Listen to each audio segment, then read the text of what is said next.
Johnny, nandito na kami. Uy, pasok kayo, Gina.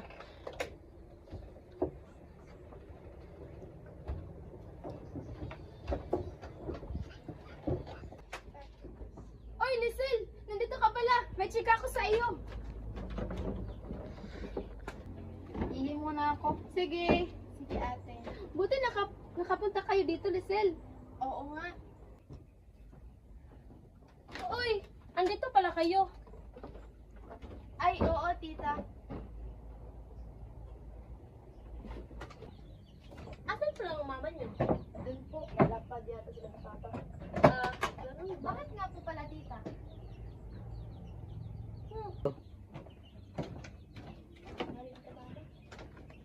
Kailan ka muna kaya? Sige, sige, Shane.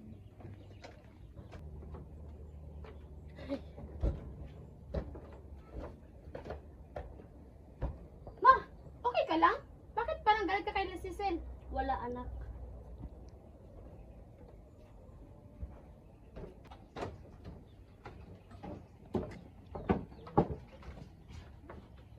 Okay ka lang, Shane?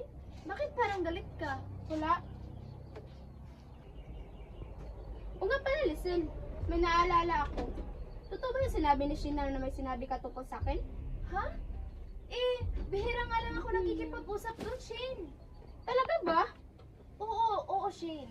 Alam mo, huwag kang maniwala sa sabi-sabi ng ibang tao. Kasi hindi natin alam kung anong intensyon nila. Bakit parang gusto nilang magalit ka sa akin? Siguraduhin mo lang, ha? Oo, Shane. Push, push, push. Atak, atak. Rikta na, tap. Rikta. Push na.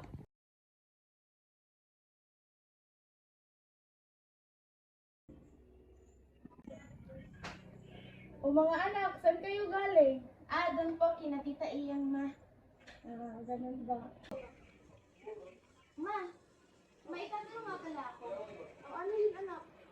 Galit pa sa akin si Tita Iyang? Bakit mo naman na itanong yan, anak?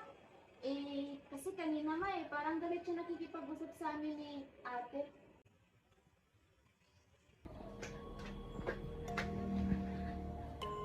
Ate! Tuloy Iyang, halika.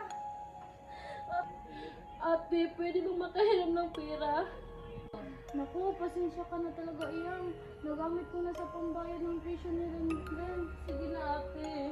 Naku, pasensya ka na talaga, Iyang. Walang maawa ka at magagawa sa nga iyo ngayon. Sige. Oo, Iyang, pwede ba tayo mag-usap? Para saan pa? Galit ka ba sa akin? Hindi naman halata, di ba? Ano bang ginawa ko sa'yo? Anong ginawa? Ga, anyari ga? May problema ba? Galit sa akin si Iyang eh. Ano ba kasi nangyari? Hindi ko siya nagpahiram ng pera. Pinaliwanag mo na ba sa kanya kung bakit di mo siya pinahiram ng pera? Oo, pero hindi siya nakinig dahil sa galit niya sa akin. Okay, wag mo na lang pansinin yan. Kausapin na natin yun. Sinungaling talaga to si Lacel. Sabi niya wala siya sinabi kay Gina. Tapos meron pala. Napakasinungaling niya talaga. Ano ate? Galit ka kay Lisel? Oo, galit ako sa kanya. Bakit? Ito muna maniwala sa mga sabi-sabi ng iba. Iwan ko lang sa kanya. Napakabungangera niya talaga.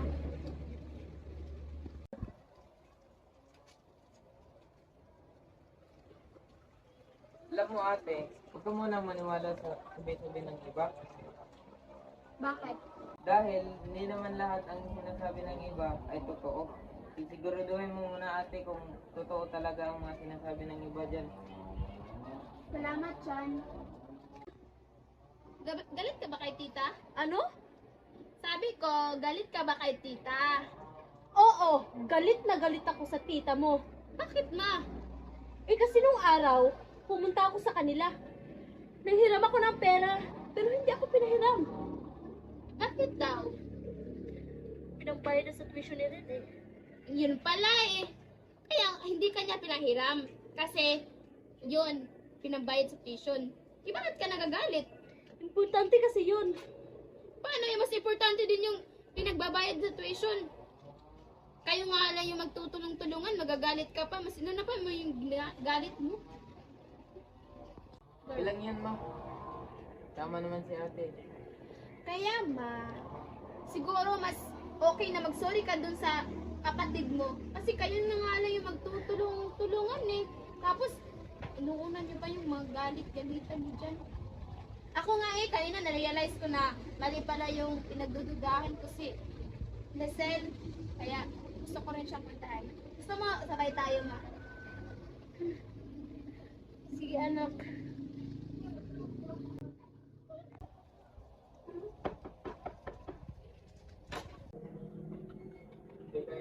Tita, pasok po kayo.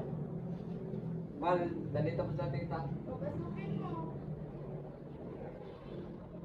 Wala pa rito kayo. Axel! Sorry ate, alam kong mali ako. Hindi ako nakinig. Okay lang yun, Inang. Kalimutan na natin ang mga nangyari. At sa'yo din, Lisel. Sorry kasi napagdudahan kita.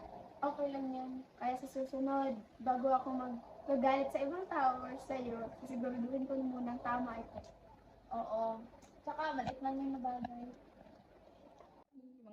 O ayan, hindi nyo dapat pairalin ng galit sa isang sitwasyon.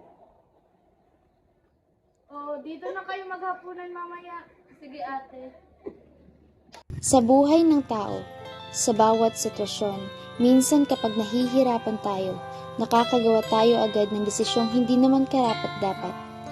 Alalahanin na gaano man kahirap ang sitwasyon, isaisip na tayo hindi dapat magpadalos-dalos sa desisyong gagawin. Pagpili ng tamang desisyon, katiwasay ng sitwasyon, kabutihang relasyon ang meron.